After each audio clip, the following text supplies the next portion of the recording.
All right, everybody. How you doing? I'm Dr. Boyce Watkins from Your Black World and the Black Business School, and I've got the respected Malik Shabazz.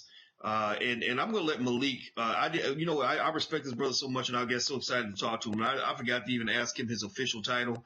And one thing I know about brothers who are worthy of this level of respect is that you don't get their title wrong. So, to ensure I don't get the title wrong, I would like for Brother Shabazz, if you could, tell me your official title at this point. Yes, my name is my title. My name is Malik Zulu Shabazz. I am an attorney. I am the leader of Black Lawyers for Justice, which is a national legal organization. And sometimes I'm called Dr. Shabazz because I have a Juris Doctorate and because I teach across America. And I also do another type of clinical work in the human services.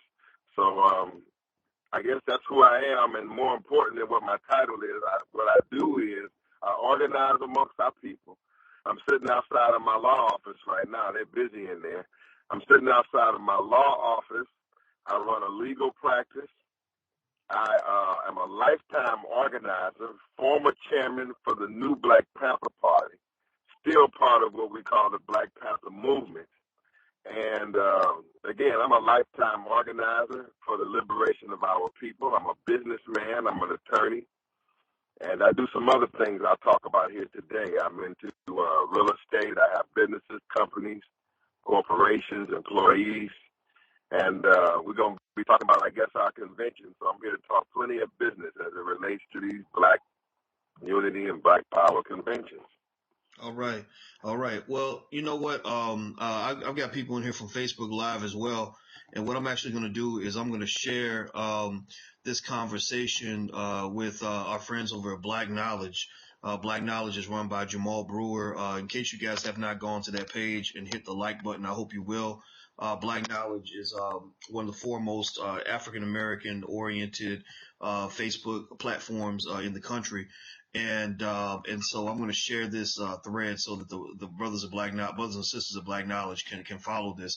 And the reason I think this is very important for anybody who's watching is I want you to just understand what Malik is trying to do, which I have a lot of respect for. He is actually going to create the Conference of the Oppressed, which is or Convention of the Oppressed, conference or convention. And I'm one of the speakers at the convention. And this is an important movement in my mind because, as many people know, everybody's kind of sick of, and Malik, you can kind of definitely chime in on this.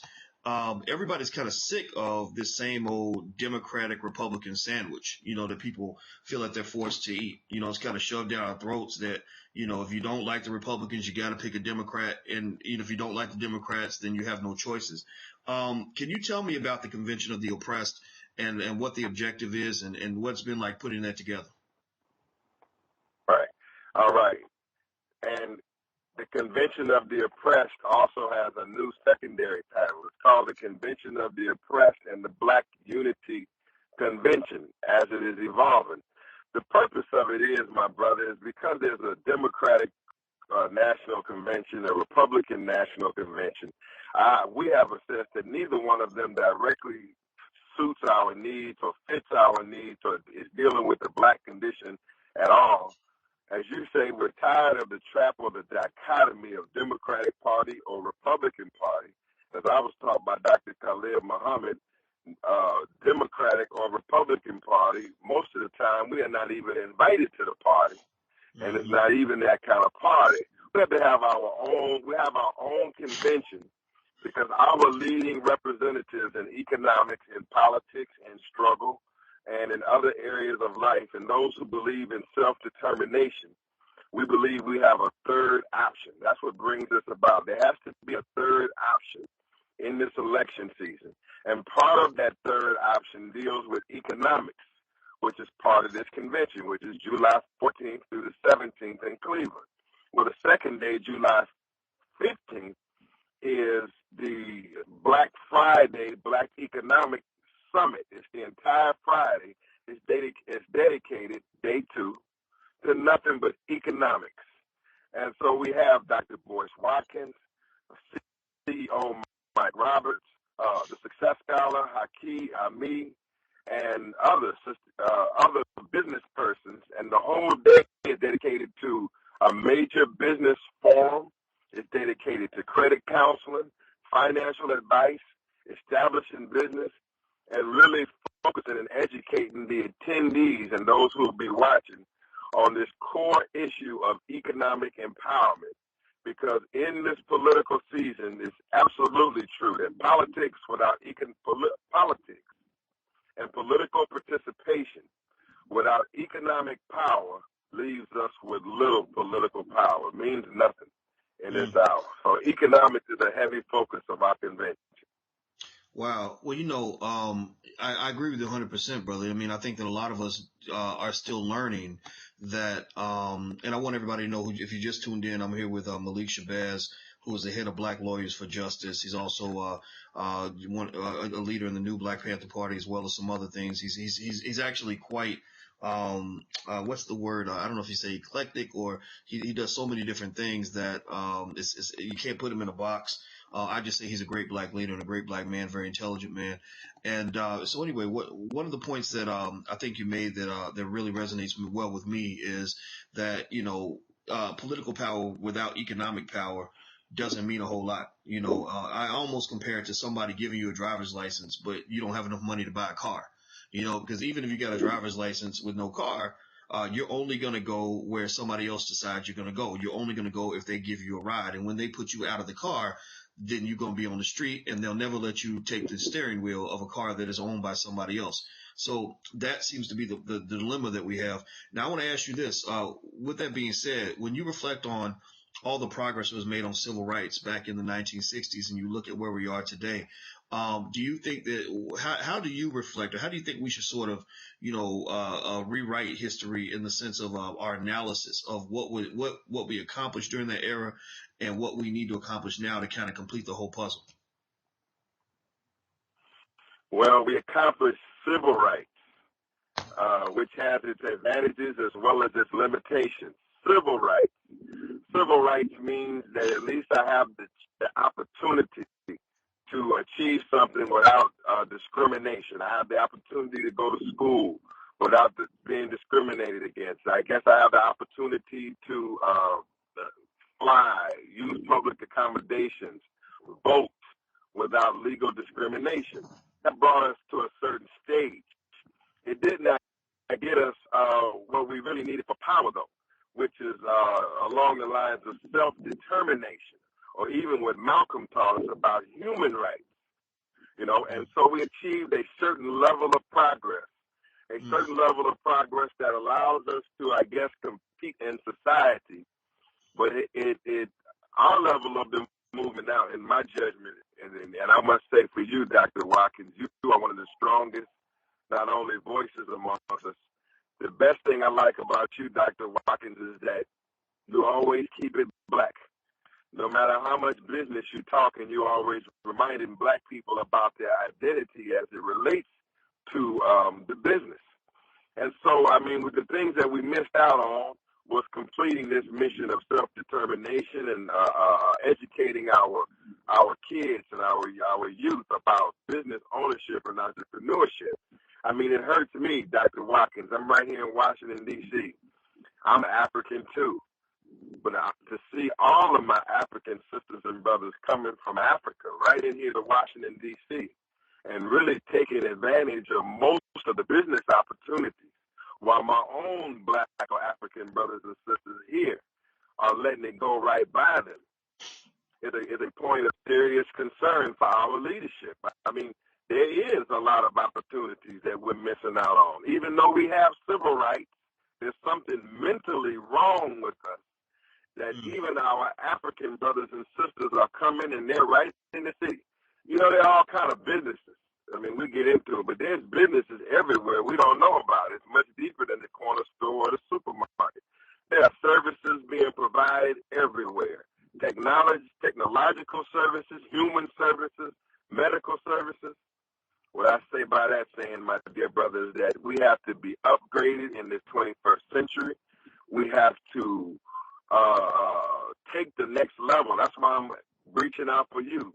what is it with us, blacks in America, why we cannot move to the next level in this global economy like everybody else is doing? That is our challenge. Mm. Well, you know what? I'll tell you what. My theory on it, brother, is that that a lot of the things that we're trying to do, much of it can't be done as quickly as I think that we would like for it to be done. I think that one of the challenges, and you're right though, in terms of where we're kind of messed up mentally, is that we bought into this, our oppressors mentality of sort of focusing on me and mine and here and now, this individualistic kind of mentality that's actually destroying America. I mean, the capitalist greed of America, capitalism and free enterprise in itself don't have to be bad things, but the way it's practiced in America, to me, is ultimately destructive. Because you look at our government, we're $19 trillion in debt. The government will never be out of debt.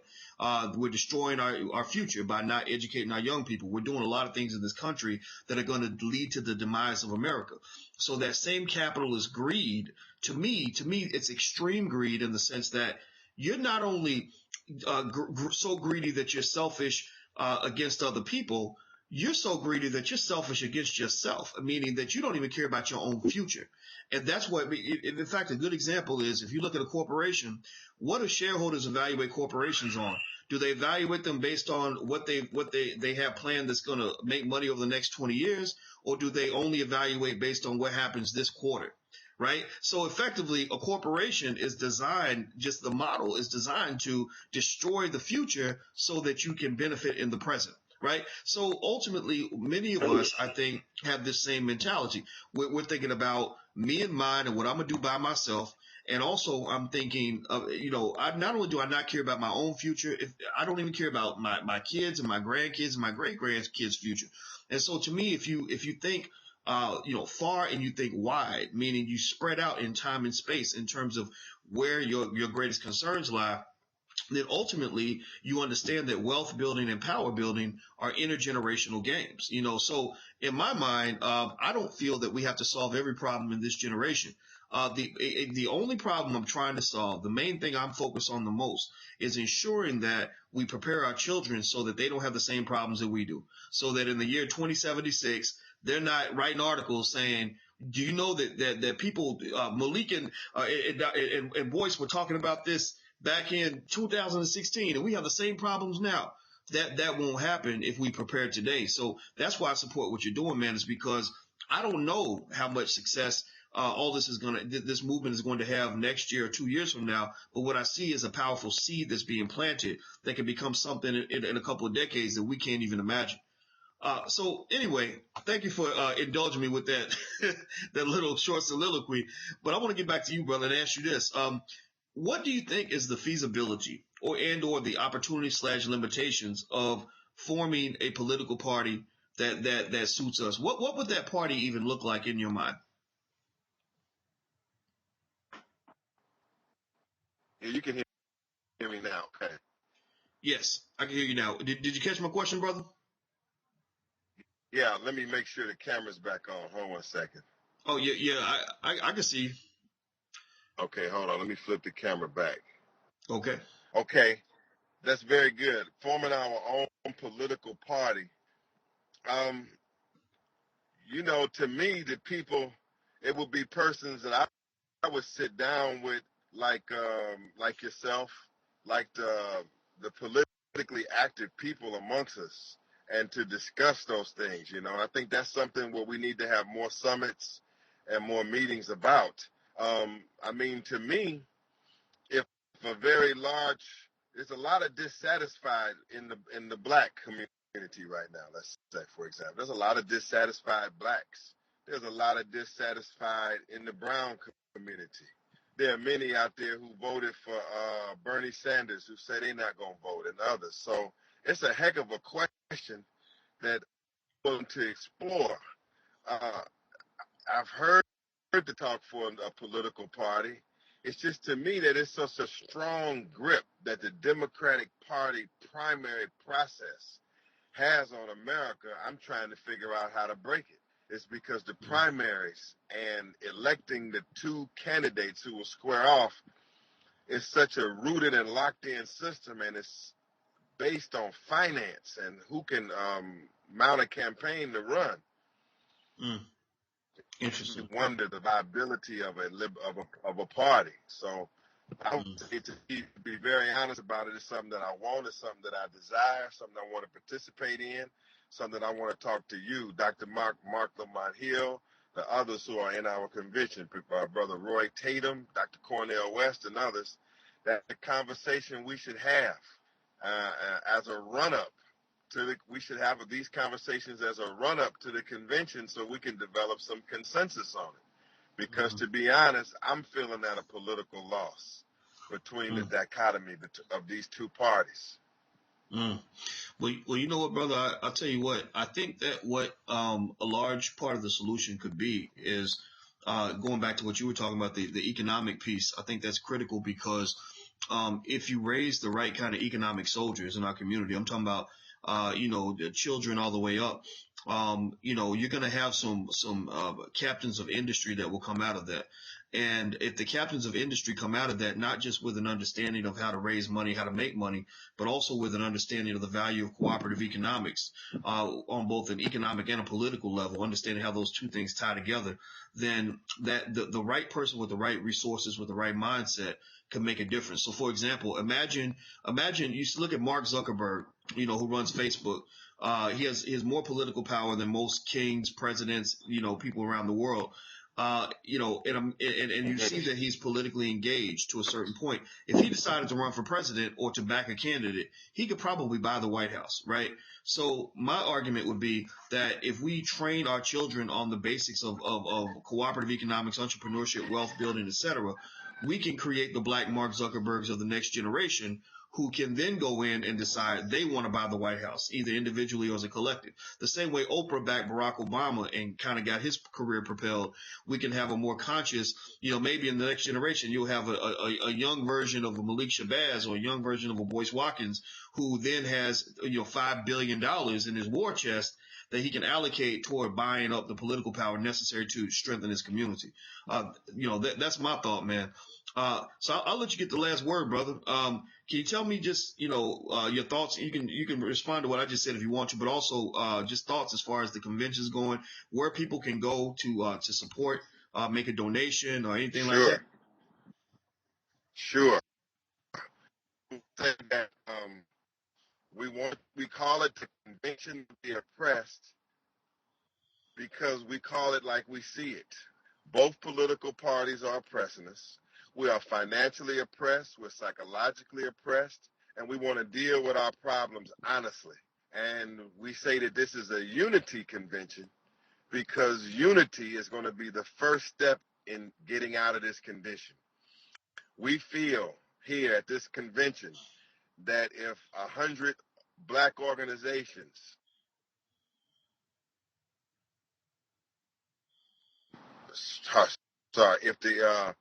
if they come to put a plan, if 100 organizations come to hear a plan put forth to us by our best economic scholars, and that if these organizations and our movement, the bulk of our movement, adopt the plan of Dr. Watkins, who clearly tells you that he's about wealth to be shared for everybody, not just for one person, and generational wealth, important concept. We want all the organizations to come and to get an economic resolution or plan. The political heads, we're going to meet together to get a political plan. This is all going to take place in Cleveland. It is going to be at Second Ebenezer Baptist Church. You can go to the website conventionoftheoppressed.org. Conventionoftheoppressed.org, or my local website for Black Lawyers for Justice, blfjustice.org. You can go there. It's also on Eventbrite. Again, we have all of the major organizations there. On the night, July 15th, the Friday night, is Dr. Boyce Watkins, CEO Mike Roberts. I'll be there. Fed Walker, the success scholar, young Greg Harris, and the whole day of Blackonomics. All of the economics will be teaching advising and bringing us together on that day. Okay, so this is Cleveland, Ohio, July 14th through the 17th at Second Ebenezer Baptist Church. It's the National Convention of the Oppressed and the Black Unity Convention. I say that, brother, this is going to be a great summit.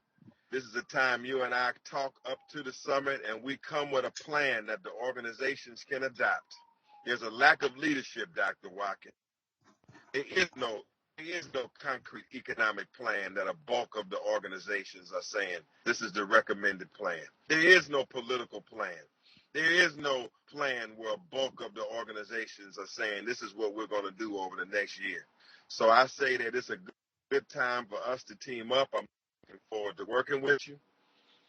And I want to talk further with you. I know a little bit more about business than most people know because I'm into a certain kind of radical politic. I don't always talk about business, but I have a certain level of business expertise in human resources, training, development, running companies, staff, administration, servicing companies that make business in our community. You know, and as we go further and I come back, I want to pick up further. There's a lot of opportunities we're missing, and our African brothers and sisters are picking up on a lot of it. I want to help our people to understand it a little bit better. All right. Well, I love it, brother. I love it. And I want to make sure everybody who's listening got a chance to write down this information. I want you to, we're going to be in Cleveland, and I'm going to be there too. July 15th, that weekend. Clear out, if you come into Cleveland, clear out a few days for this because there's a lot going on. July 15th, the Conference of the Oppressed. You can learn more by visiting conferenceoftheoppressed.org, conferenceoftheoppressed.org. If you see a donate button, I hope you guys will donate because, you know, these things can't happen without resources. So go ahead and, you know, you give a lot of money to the white man, so just give something to your brothers too. blfjustice.org. That's blfjustice.org.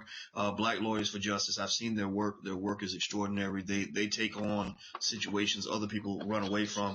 The event will also be at the Second Ebenezer Baptist Church. Second Ebenezer Baptist Church. Like I said, I'll be there and we'll be ready to work. So I want to say thank you so much to my brother, Mr. Malik Zulu Shabazz. I appreciate your time. Thank you, Chief. I'm looking forward, man. Great, brother. Great work you do, man. I'm inspired by what you do every day, and I'm overjoyed at spending time with you. Thank you. Yes, the honor and the privilege is all mine. All right, brother. Well, I'll let you get to work. I know you're outside your office, so you have a wonderful day. All right, and I look forward. Thank you so much. Oh, thank you. I look forward to seeing you at the conference. Yes, sir. Thank you, brother. All right. Peace.